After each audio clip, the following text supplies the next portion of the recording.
Okay, good. So I'm here alone, and I'll just briefly introduce myself and the organization. So I'm Vaughn Robertson, a senior manager at Fred Victor Center, and I supervise a mental health and addictions case management team.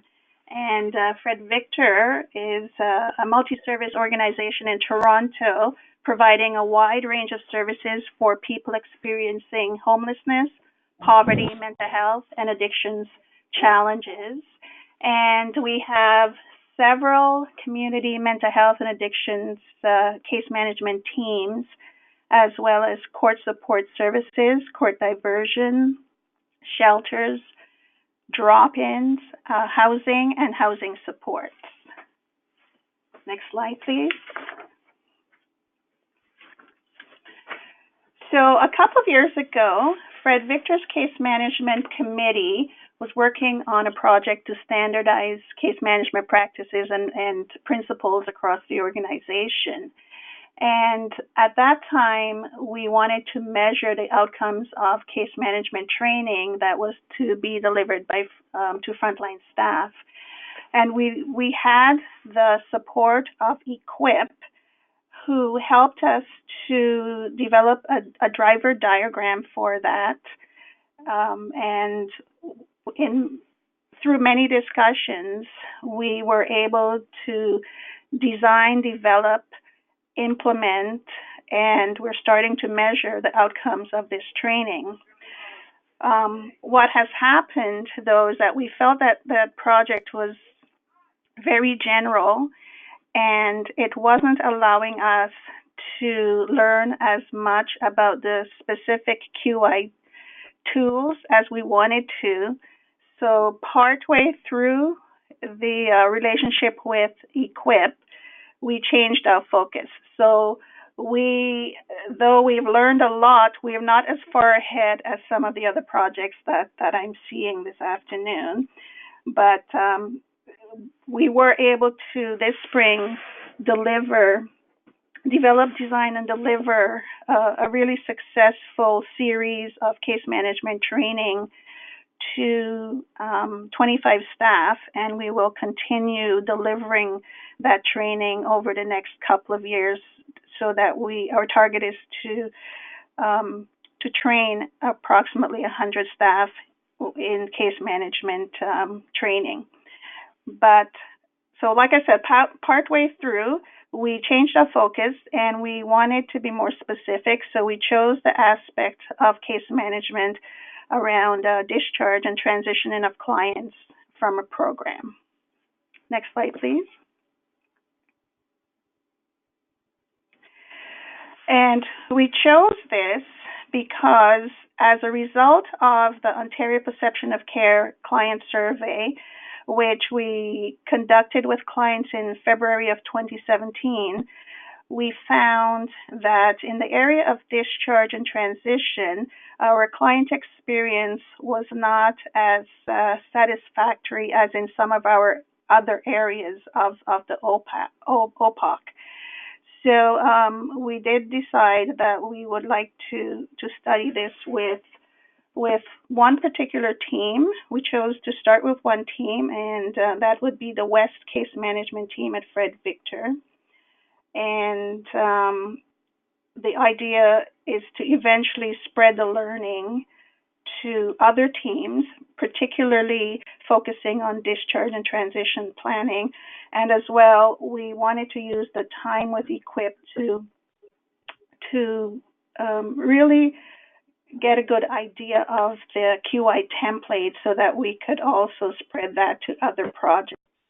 And one of the reasons we chose discharge and transition plan is because we will believe that with effective discharge planning, we can decrease client readmission and increase client satisfaction with that experience. Next slide, please. Oh, sorry. So I just actually wanted to go back. Actually, we could stay on this. Okay. What I wanted to talk about actually a little bit was the areas of the discharge that was listed in the survey that the clients gave input and feedback on were as follows. Getting help to develop a plan for when the service is finished, having a plan that will meet the client's needs after they finish the program, and getting help to identify where to get support when the program is finished. So those were the three areas that the clients saw in the OPOC survey that they commented on. Okay. Next slide, please. So with E-QIP's support, we conducted two separate focus groups, one with the staff of the West case management team and the other with some of the clients of that team. And we focused on the clients and the staff participated in a fishbone exercise on that afternoon separately. And we got some really good information from that exercise. And I just wanted to highlight some of the points. There is a long list of ideas and thoughts and input into various areas of the fishbone, but I just wanted to highlight a few. So from the staff, they felt that there was a lack of clarity around the discharge policy, that there is a shortage of community services in the community to discharge the clients to. Some of them felt responsible for the welfare of the clients, so that made them a bit hesitant to discharge. They felt that providers are often the social circle for clients, and that they wanted to really work more on skills to help their clients develop more independence. There was also a thought that there are a lack of resources in the community in appropriate languages, which has been quite a challenge for us actually in Toronto. And one of their other areas that they highlighted was that when they're discussing discharge with clients, there are many crises that come up, so the discharge is delayed. They actually fall in under control. So what we found when we did the fishbone with the client group is that we actually got some really valuable information from clients. They were right on in terms of what they identified. And so I'll list a number of points that they made. So one was they wanted to be able to, these clients are currently in the program, so we had to ask them about what would be helpful to them when they're working on discharge with the staff. So one of the points was getting services. They wanted to get services that would meet their needs at the next level. And they were really quite articulate about some of the points that they made around this issue. They wanted the support and guidance to be linked to other services. They wanted help in identifying what would be successful for them when they go into the other service. They would like to have trial runs at the new service before they're discharged, so they wanted some overlap with the Fred Victor case manager before they actually went into other services. And they identified that it would be very helpful to them to get their names on waiting lists early. So we have a number of other points that they made, and too long to list here, but we just found that this focus groups and the fishbone exercise are extremely helpful with the clients. We also have had an opportunity to work with the E-QIP team again. They presented a day of the foundational training, the IDEAS training, to the Community Mental Health Services Management, to staff of the West team, and to some of the clients of the West team. So all three perspectives and stakeholders were involved in that training. And so one of our other goals is to use other QI tools eventually, such as the 5 Whys, to dig a little deeper in terms of the root causes and eventually go on to to use the PDSA to implement and to learn more about the solutions. Next slide, please.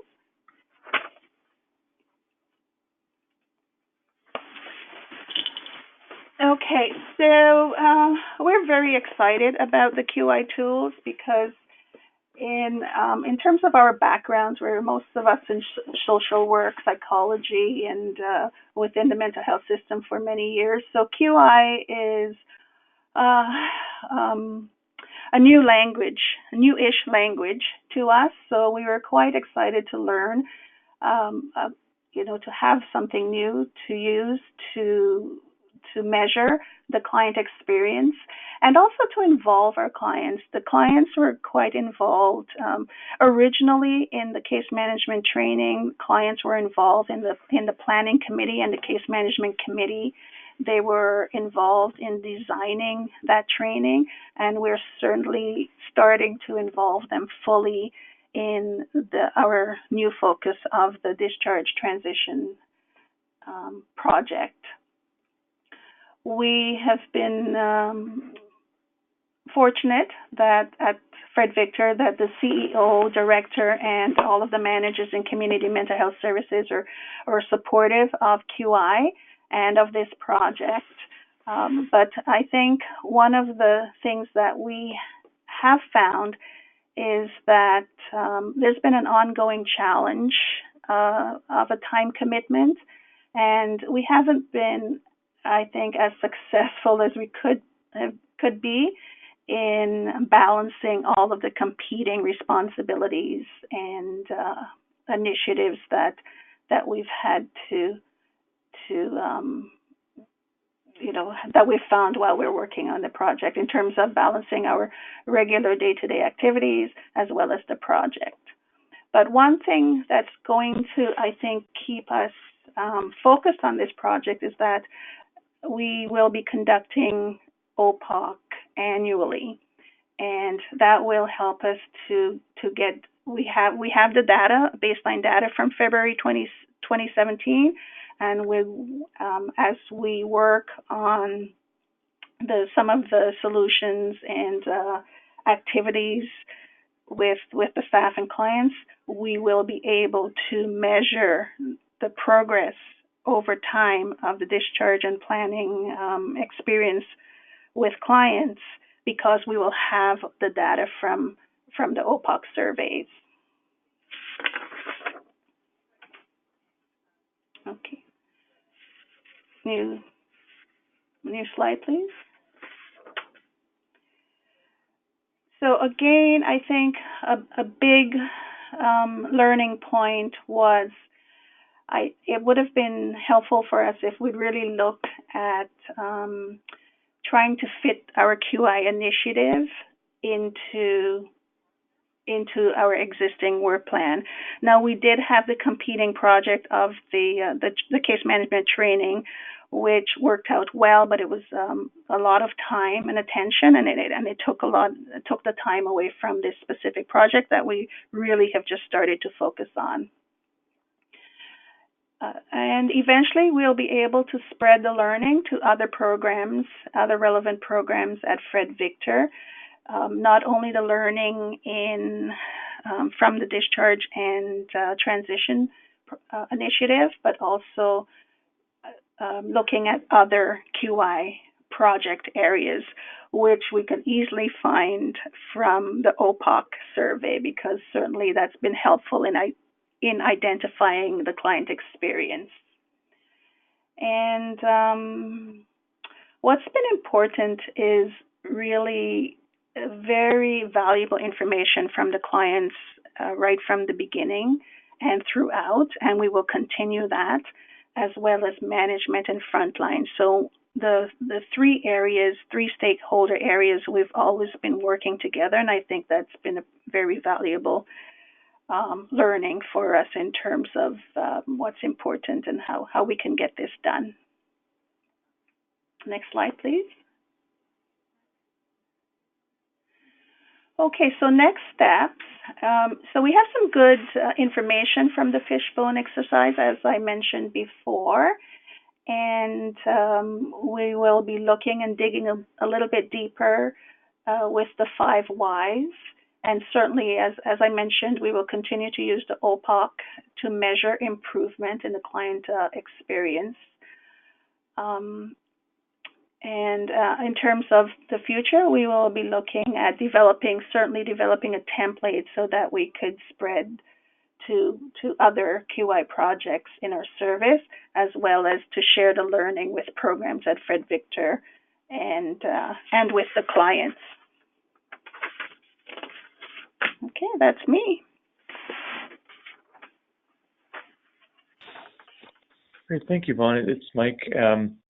You guys have done a lot of work as well, and I know you took a bit of a roundabout way to get to the project. Started in general coaching support, and to your credit, saw the value in QI and wanted to take on a project, and I think most importantly, wanting to involve clients in that process, which I think is fantastic. You had folks attend the Ideas Training Day clients, which is great, and hopefully offers some meaning. And I was really impressed. I was really impressed with the accuracy of their input and feedback, both in the focus groups and on that day, on the training day. Yeah, fantastic. I guess my question is, you've done a lot of work to get to where you are. Do you see opportunities in the future? You mentioned the OPOC survey, but for staff, for frontline staff and folks, to apply this learning to their work and to these challenges for future QI efforts? Certainly. I think we'll be continuing the case management training, and we see this as a strong aspect of the case management experience at Fred Victor in general. So certainly we will continue to focus on this and as I mentioned, other areas from OPOC. Great, thank you. Is there any other questions from folks, either in the room with Debbie or on the chat box? I don't see any in the chat box. No. I guess you get off easy, Vaughn. Thank you so much.